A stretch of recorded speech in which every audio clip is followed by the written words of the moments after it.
En cuanto estés, Gabrielito, para aquí, Gabriel, y me van a... Bueno, y también ya, tú ya estás de Israel. Ya.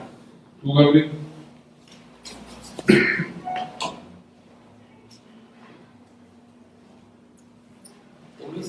¿Listo? Vámonos. Bueno, hermanos, Mateo 22, del 34 al 40 va a ser la porción de este evangelio que vamos a estar estudiando el día de hoy. Y dice Mateo 22, 34 al 40. Entonces los fariseos, oyendo que había hecho callar a los saduceos, se juntaron a una, y uno de ellos, intérprete de la ley, preguntó por tentarle, diciendo: Maestro, ¿cuál es el gran mandamiento de la ley?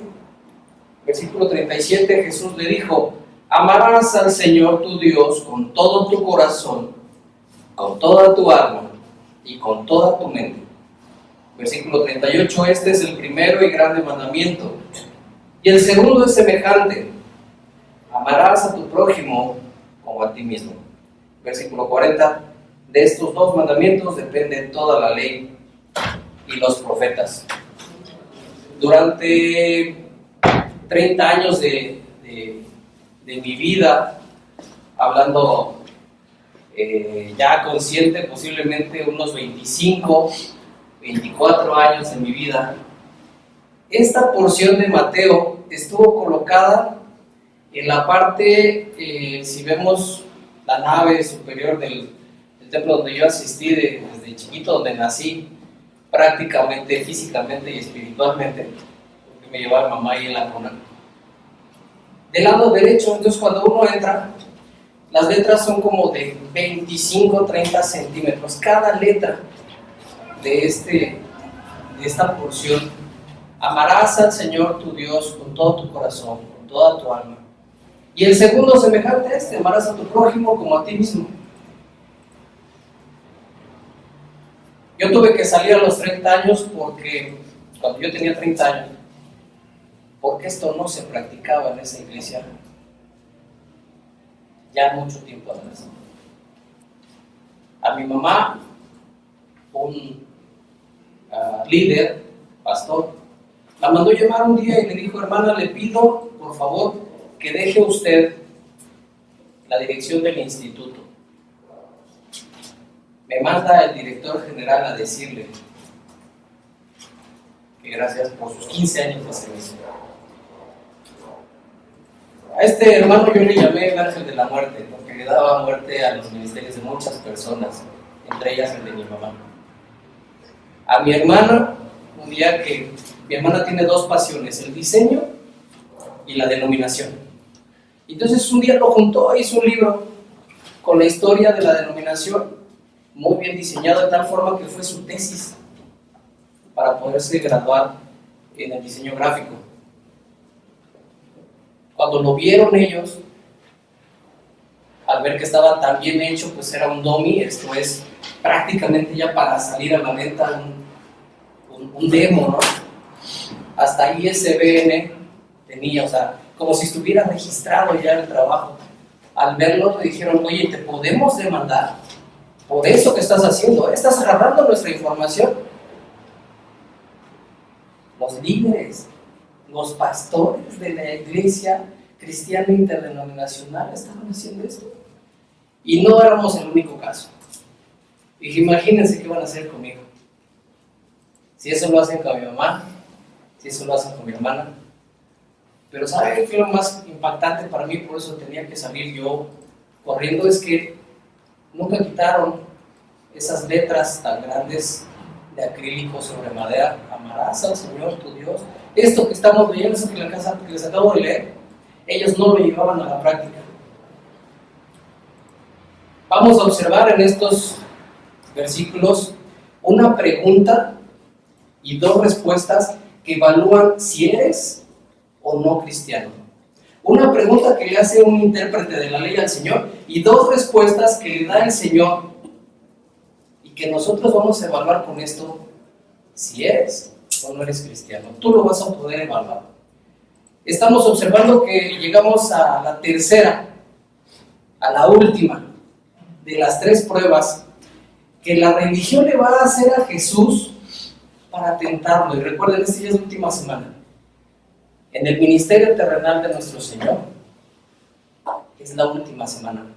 Y observen cómo se tiene que detener a ser tentado. Él inicia su ministerio después de ser bautizado. El Espíritu Santo lo arroja, lo avienta al desierto y es tentado. Esta última semana tiene que ser tentado. La primera prueba es por los fariseos y los herodianos. ¿Recuerdan?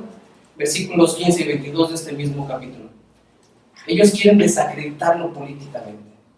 La segunda, los saduceos. Lo quieren desacreditar ahora como maestro, como el profesor del pueblo, en el versículo 23 al 33. Y esta, ahora, ¿cuál es el propósito? ¿Cuál es el enfoque en estos 6 versículos, del 34 al 40?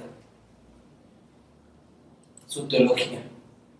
Quieren pegarle a la teología, a la doctrina que él puede estar enseñando y con el pueblo. ¿Cómo es que va a quedar el Señor Jesús? Este es su último intento. Y recuerden Marcos 12:34, que vendría siendo el paralelo. Cuando se trataba, cuando el Señor les contesta, ya ningún hombre se atrevió a hacerle más preguntas. Después de esta, es todo. Nadie más se va a atrever a quererle hacer preguntas por tentarlo. Observen el versículo 34. Entonces, los fariseos, oyendo que había hecho callar a los saduceos, se juntaron a una. Aquí prácticamente hay dos cosas que resaltar, dado que conocemos que los fariseos eran una fracción político-religiosa de aquel momento. Observen que ellos estaban en oposición con los saduceos. Lo hemos estado viendo en los versículos anteriores. ¿Cuál era su problema? Unos creían en la totalidad de la Tanaj, esto es, en la Torá, los escritos, el Pentateuco como lo conocemos, los escritos y los profetas. Y los fariseos creían en la totalidad, de los saduceos únicamente se quedaban en el Pentateuco.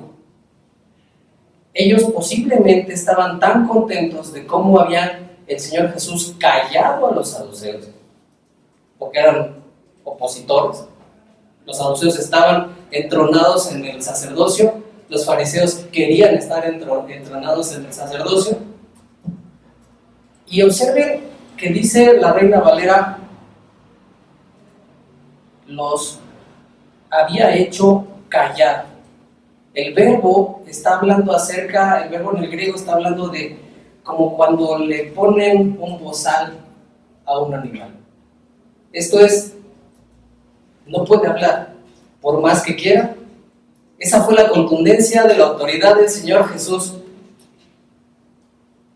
Los saduceos pasan lista de presente y entra ahora entonces los fariseos. Cuando dice se juntaron a una, esto es, hicieron una reunión. Esto podría ser una redundancia, juntar en uno.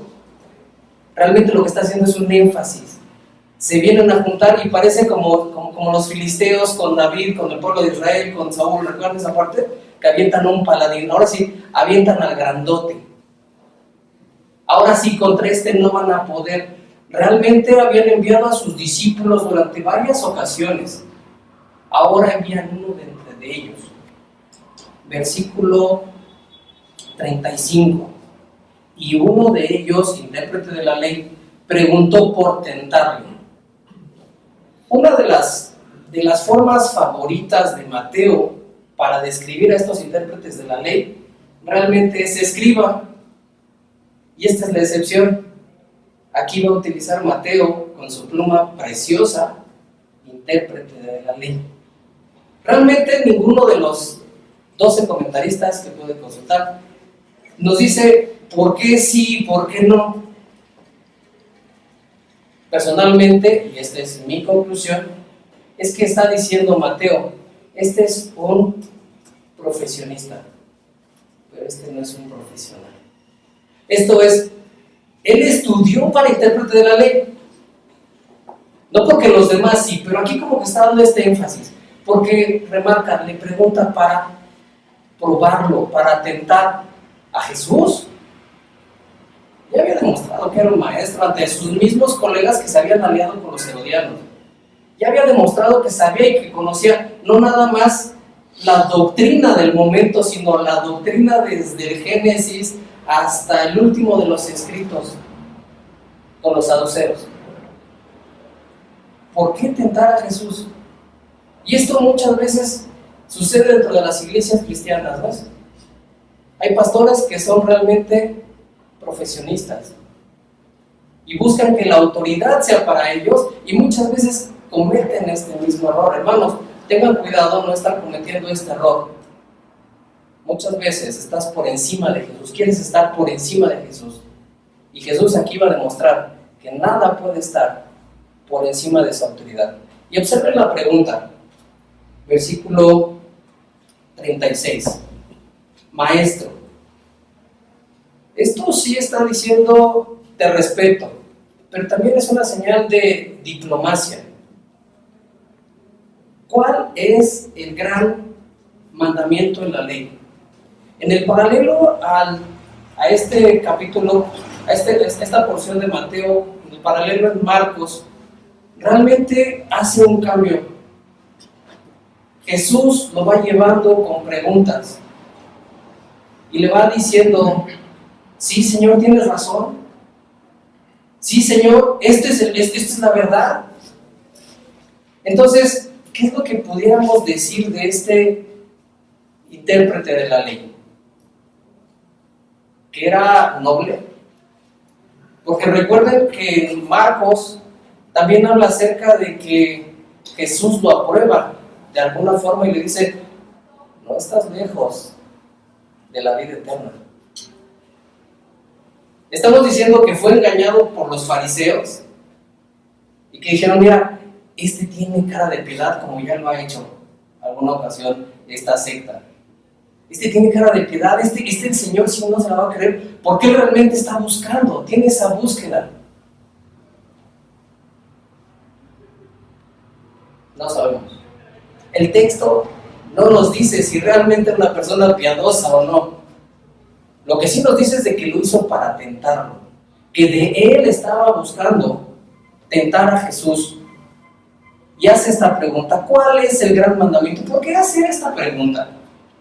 Cualquier niño bar mitzvah, esto es de 13 años en adelante, era el primer pasaje que se tenían que aprender. Vayan a Deuteronomio 6, por favor. Es lo que ellos en hebreo se dice como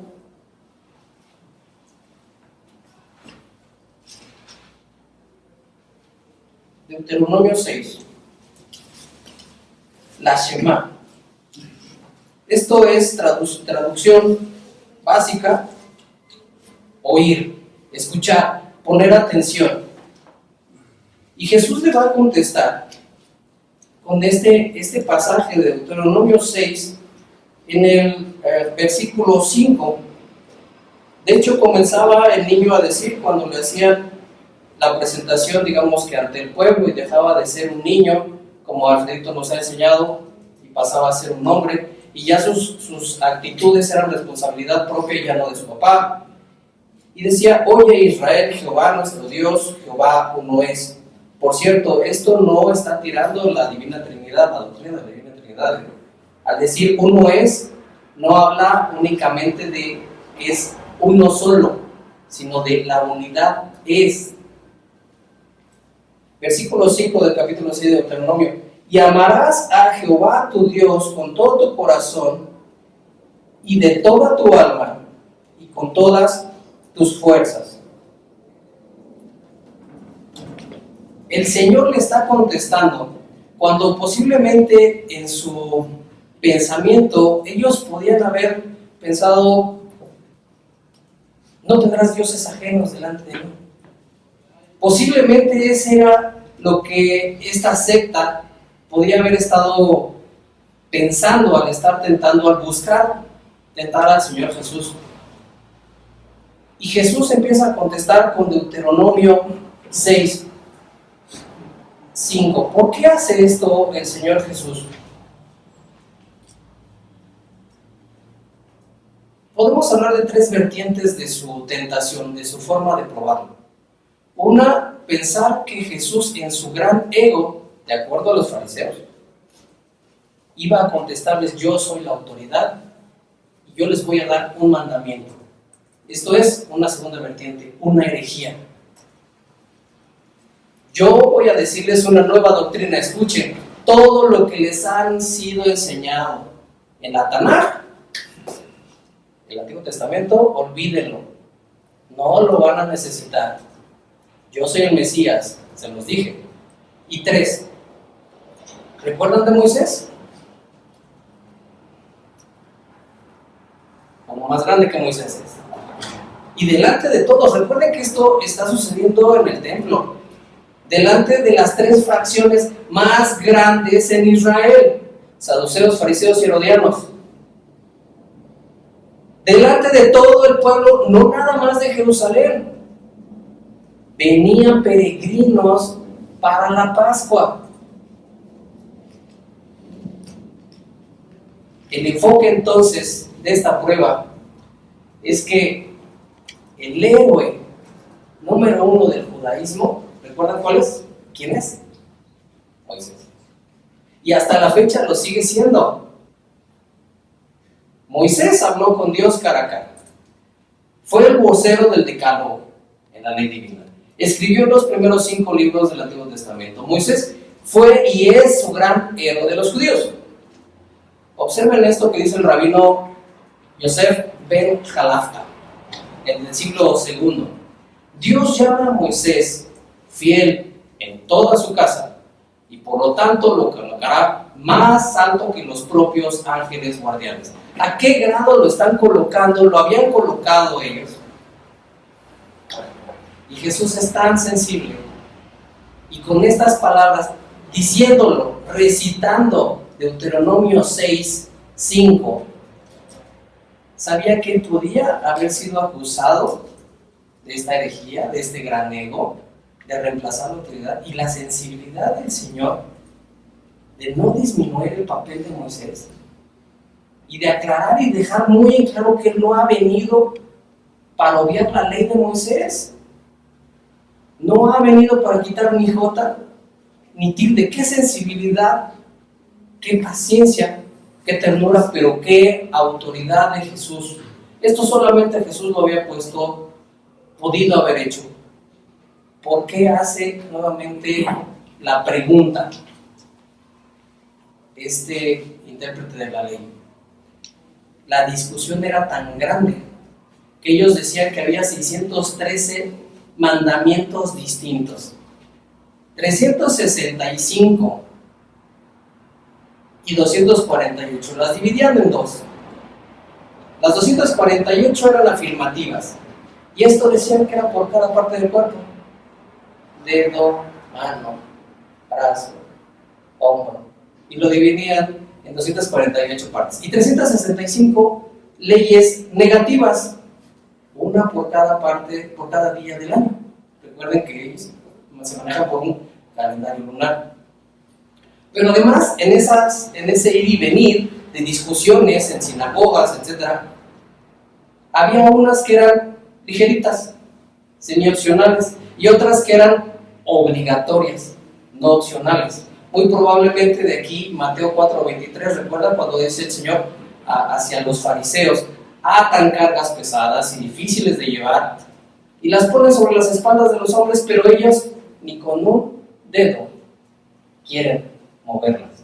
Este era su pensamiento y este era el debate, y Jesús regresa y dice: este es el gran mandamiento, me soy solidario a Moisés. La cara que deben de haber puesto, ¿no? Ellos tenían un pensamiento de Jesús equivocado. Como muchos incrédulos dentro y fuera del templo tienen ese pensamiento de Jesús. Ya sea unos dicen: es el Dios de amor, es Jesús, y se convierte ya prácticamente en un hippie cristiano. Pero hay otros que dicen: no, es la autoridad, Es un Dios de odio. Mira, si realmente fuera de amor, los pobrecitos de Somalia, la gente que está padeciendo, una idea equivocada totalmente. Ya se lo dijo a los saduceos. Erráis, no conocen las Escrituras. Y ese realmente es básicamente nuestro problema. Y por eso, aunque nosotros no hacemos la pregunta, ¿cuál es el gran mandamiento? Si le hiciéramos y le hiciéramos a Jesús, recibiríamos esta respuesta: amarás al Señor tu Dios con todo tu corazón. La palabra amor que está hablando en Deuteronomio 6:5 en hebreo es aed. Amor prácticamente se va a referir a la voluntad, al amor de la mente, al amor en acción, al amor en los sentimientos, al amor en la emoción. ¿Se fijan qué rico es el hebreo? Por eso hay que estudiarlo, hermanos. Es tan rico que con una sola palabra dijo todo. En el griego es agapeo, este es del ágape, un amor de inteligencia, un amor de propósito, un amor nuevamente total. Ese amor solamente lo puede dar Dios. Ese amor solamente el Padre lo pudo hacer y demostrar de grande forma, sacrificando lo más preciado que podría haber tenido, su Hijo. Ahora, la palabra corazón, básicamente en el entendimiento hebreo, habla acerca de el núcleo de la identidad de la persona. Proverbios 4:23, sobre toda cosa guardada, guarda tu corazón. Como un hombre piensa en su corazón, tal es. Así es, esa es la figura del corazón. El alma, cuando está aislada, solita el alma, porque estamos viendo que es corazón, y estamos diciendo que el alma, cuando está aislada, podemos tomarla como en Mateo 26:38, que cuando Jesús dice, mi alma está muy triste. No era su mente de Jesús, sino era esta parte emotiva del Señor. Eran las emociones. Lo que podemos ver entonces, que uno, es un amor inteligente. Dos, es un amor con sentimiento. Y tres, es un amor dispuesto y es un amor a servir. ¿De qué está diciendo? ¿A qué se está refiriendo el Señor? A decir, amarás al Señor tu Dios con todo tu corazón, con toda tu alma, con toda tu mente. Una entrega y devoción total. R.C. Sproul, en un video que está en YouTube hablando acerca de la santidad de Dios, en 3 porciones, lo habla, es lo que MacArthur dice, el teólogo de nuestros tiempos. Él dice, seamos congruentes, ni 5 minutos podríamos llevar a cabo este mandamiento de amar a Dios con todo lo que somos, darle una devoción total. Pasan 5 minutos y se acabó.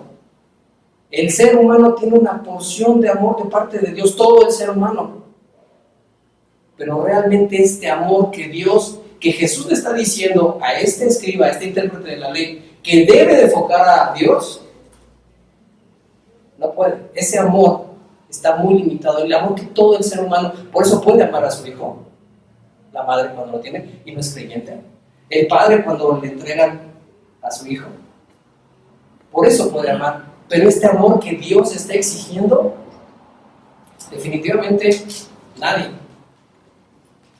Tiene que ser un amor muy probablemente como el de Abraham, cuando Dios le dice, dame a Isaac, sacrifica, hazlo en holocausto. Un holocausto era quemado totalmente. Y Abraham guarda silencio y obedece, por amor a Dios. El amor es una lucha de someter mi voluntad, este amor, a la voluntad de Dios. Así como Él nos amó al ofrecer a su Hijo, de esa misma forma tenemos que amar a Dios. Deuteronomio 7:9 también este escriba, estos fariseos lo conocían.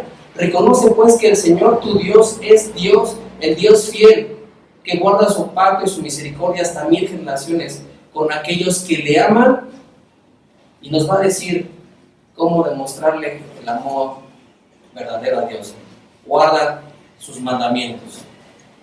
En 1 de Juan 4:19 dice: nosotros le amamos a Él porque Él nos amó primero. Esta es la única forma en que podríamos amar a Dios, si Él nos ha amado primero. Esa es la primera respuesta que el Señor le va a dar a este escriba. Esta es la forma en la cual vas a poder realmente amar a Dios. Y en el versículo 39 nos va a decir la segunda respuesta. Este amor que has recibido de Dios y de esta forma tienes que amarlo, es semejante, es de la misma naturaleza, tiene el mismo carácter. Amarás a tu prójimo como a ti mismo. Esto no dice que primero te tienes que amar a ti para poder amar a tu prójimo, no te equivoques. Esto lo que está diciendo es de que así como Dios te ha amado, y así como dices que amas a Dios, y recuerda 1 de Juan, al que no ves, y a tu hermano al que sí ves, aborreces, no estás amando. Entonces lo correcto sería, así como Dios te ama, te amó, te salvó, así como dices que tú amas a Dios, así debes de amar a tu semejante. Recuerden que los fariseos ponían estas cargas pesadas. A los pobres no les sacaban, no los exprimían lo más que podían. A todas las personas eran muy abusivos. En otras palabras, ama a tu prójimo como a ti mismo, va a decir que yo me encargo de la otra persona de la misma manera en que yo me ocupo de mí. Así como te gustaría ser tratado en tu iglesia, en el trabajo, en tu matrimonio, así como te gustaría que tu esposa te tratara, así como te gustaría que tu papá te tratara, así tienes que tratar a tu hijo.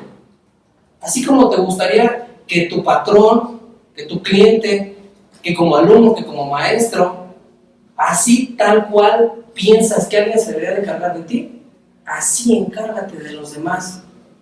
En Lucas, el paralelo, este escriba sale por la tangente y dice, ok, pero ¿quién es mi prójimo?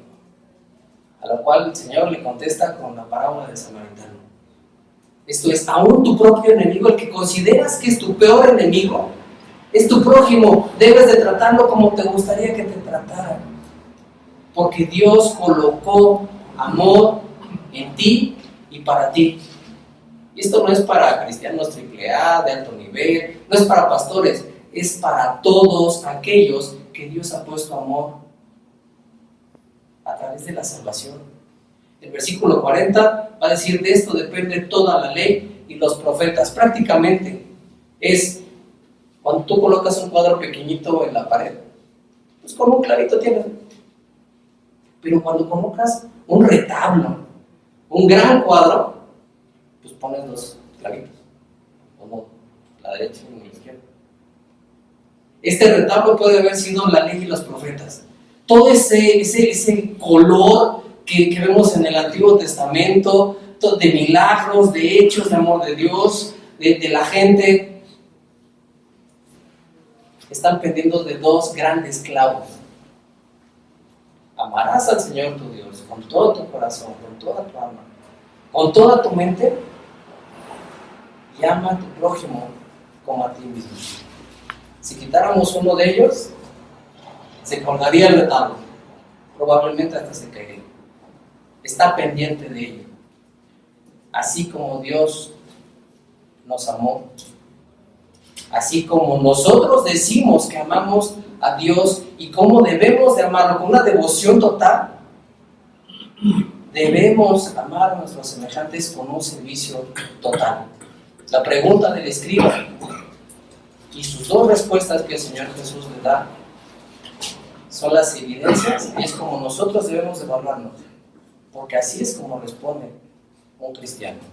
Así es como tú respondes ante Dios y ante sus semejantes.